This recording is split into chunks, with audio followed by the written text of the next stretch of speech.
folks, Nella here from the Curiosity Shop. So someone on Reddit who's making a ball joint doll asked a question about different kind of the hip joint and whether people like mobility thighs and kind of the differences between them, just like how they work. They don't have access actually to a physical ball joint doll, so ball jointed doll. So I said I would do a video showing kind of the different types that I have. This is belated because it took a while to get this all done, but everything's out. So the first style, you're probably not going to see much of me actually. You're going to see the dolls. So naked doll warning for this. The whole video is going to be full of doll nudity. We are looking precisely at the jointing systems and how a particular joint is done. So that means no clothes. So when you're choosing if you're choosing a doll or making a doll, how you joint stuff is obviously really important. But one of the important things to keep in mind is how that joint is going to work when it is clothed. I do have dolls that can manage some amazing poses, but the moment you put anything over top of that joint, then they're just the same posing capabilities of my regular dolls. So that is something to keep in mind. Particularly, I'm going to say when it comes to things that are almost always clothed, like the hip joint. Usually that will be clothed with something, so you want to keep in mind the restrictions of clothing over top of jointing. We're going to start with the old school. We're going to start off with the original 1999 Volks girl body.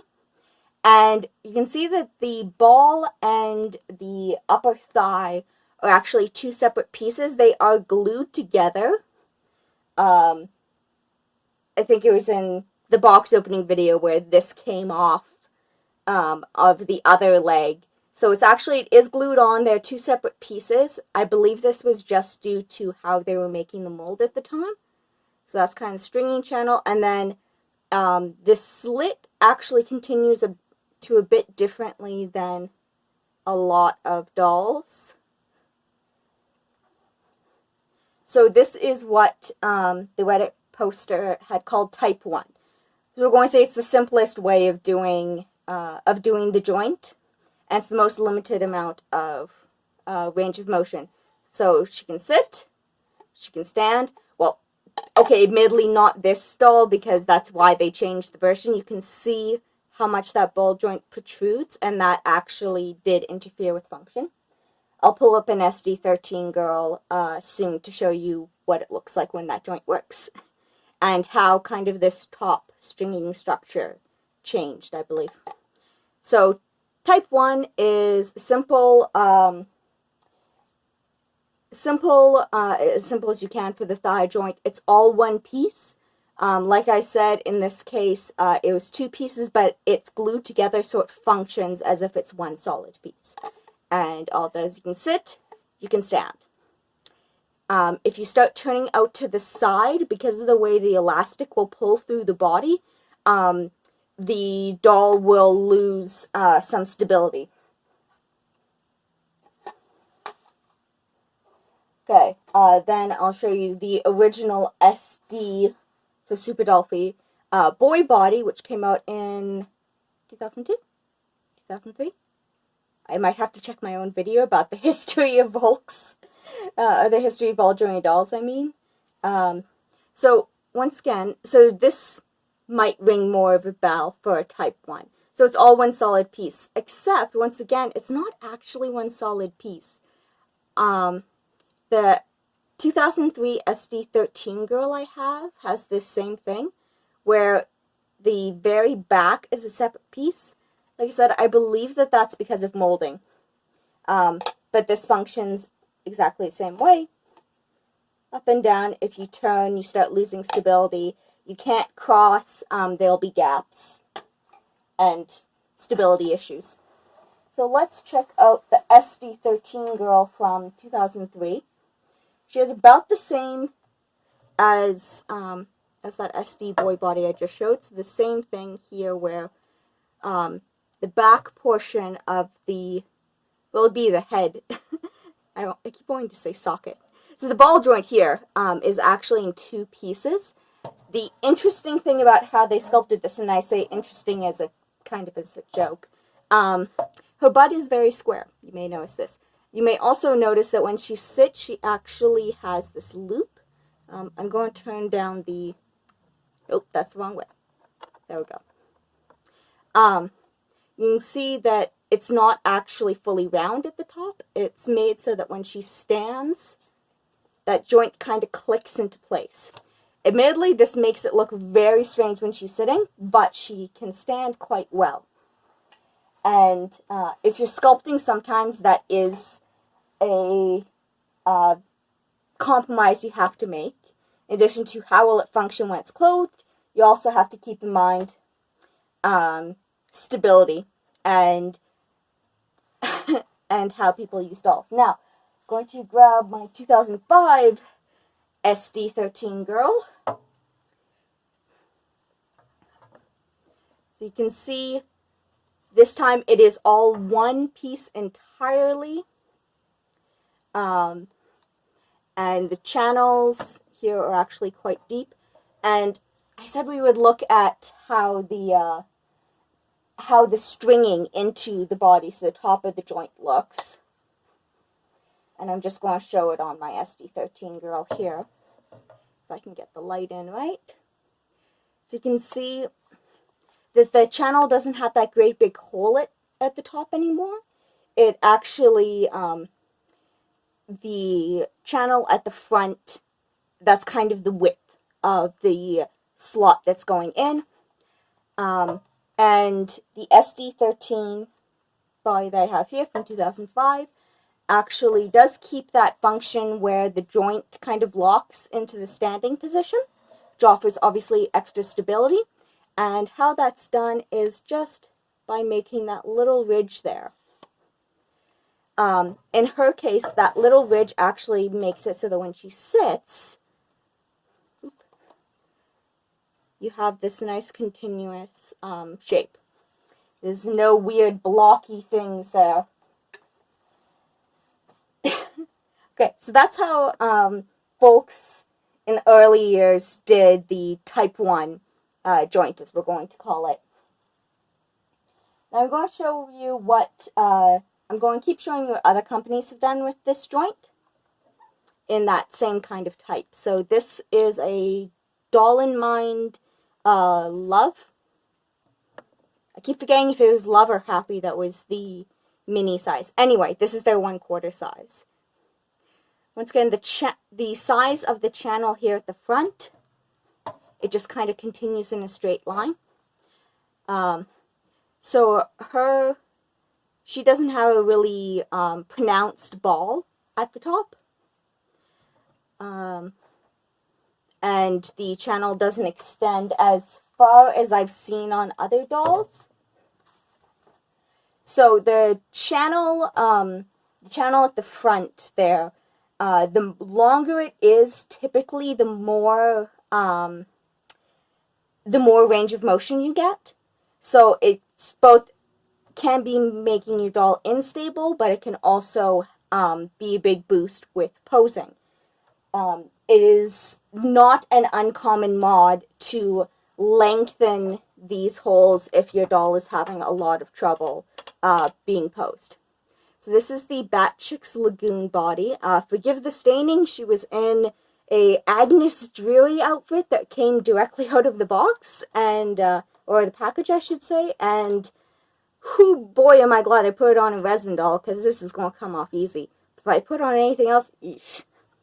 So this is how Bat Chick's did. So the ball is a little bit more defined.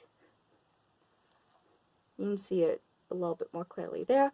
And the channel goes up, and then right there at the back, if I pull the string away, you can see it. So the channel goes up, and then it goes into a hole.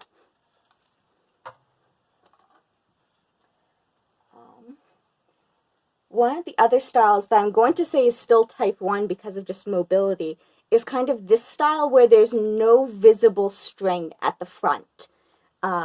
This is often chosen, I'm going to say mostly for aesthetic reasons.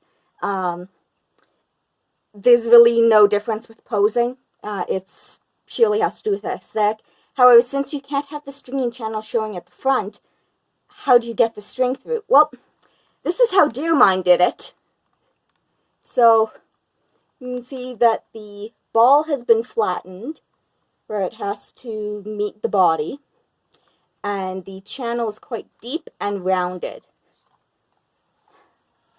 And this girl that I'm holding has been having a lot of issues standing, and I believe what's happening is that she has too much weight going forward.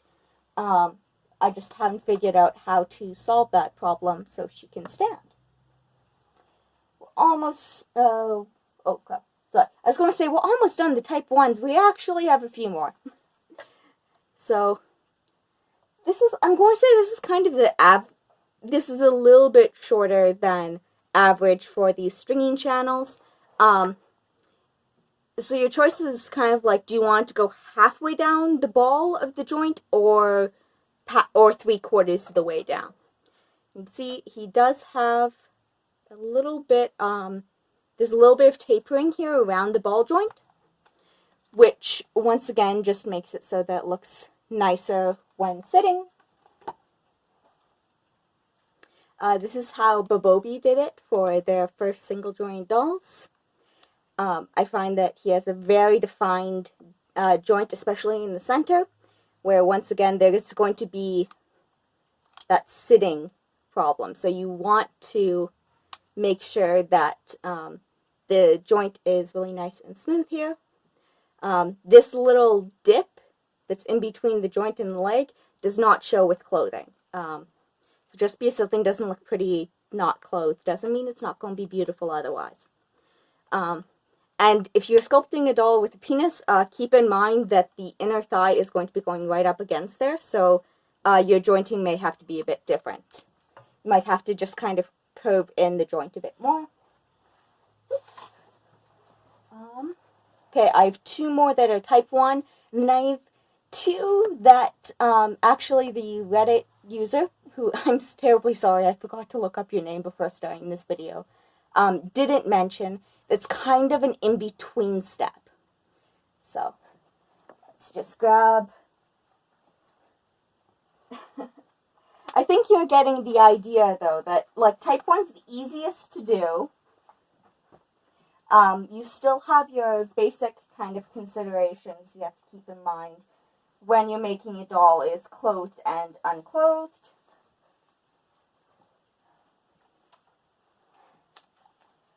And it would have made sense to have completely stripped all of my dolls beforehand, but I kind of forgot to do that. So, sorry. The video was already late and I just wanted to get it out. Okay. So this is a Soom Little Gem body. Fantastic poser. I should say all of my dolls are quite loose. I always say that I'm going to restring them and tighten their strings, but that rarely happens. But the Soom Little Gem body poses very well. Everything is double jointed on this doll except there's no extra mobility at the thigh, and that I believe is because the Soom Little Gems were often Soom's fantasy dolls with hooves, and you need a lot of extra stability. So type 1 I'm going to say is also the most stable joint. Least posable, most stable. So once again, kind of that channel. This one I'd say goes like 3/4 because this is where that little divot is, where it goes onto the center. The center of the torso, there's that little divot at the crotch. If you kind of run a line across that, you can see that the slit is almost all the way down. An interesting thing about how Soom did that for the inside of their joint, so there's the line that goes at the front, and then they also did a line to the side, and I believe that was for extra stability. And then we also had this little lip at the back, so when the doll is sitting, sits very nicely. Okay. On to my oldest mini. This is the Soldal Kid original body from 2004, early 2005. Very pronounced ball at the top. I'm going to say very pronounced. The stringing channel goes almost all the way down to the base of that ball. She doesn't have a nifty hole or anything. The line is the same width going up into the body. One of the things with the thigh joint is you're also going to look at how it's connecting to the pelvis. How prominent do you want kind of this difference here? Okay, so that was all of the type 1s. I'm just going to grab my type 1.5, I've named it. So I'll be right back. And we're back. So the original Reddit poster had 3 types. Type 1, which I just showed you, the simple type. And then type 2, which has a mobility joint in the middle. And type 3, which is essentially a double ball joint at the hip. I do not have an example of that. I'm going to say it's most commonly seen on artist stalls, particularly the ones coming out of Europe. Yeah. So sorry about that. I don't have a photo of that. But one of the types that wasn't mentioned was what I'll call type 1.5. So it's a type 1 in the sense that this is all one piece. However, look what they did at the stringing channel at the front. This is from a Volks 2005 Swariko body. Swariko being sitting cute. Or maybe that's just what we called it in the English community. So essentially, she can stand, she can sit, but there's a third position she can do. She can, if I hold the leg out, she can turn her legs to the side like that. Nice thing about Swariko is it actually allows the doll to also cross their ankles. See?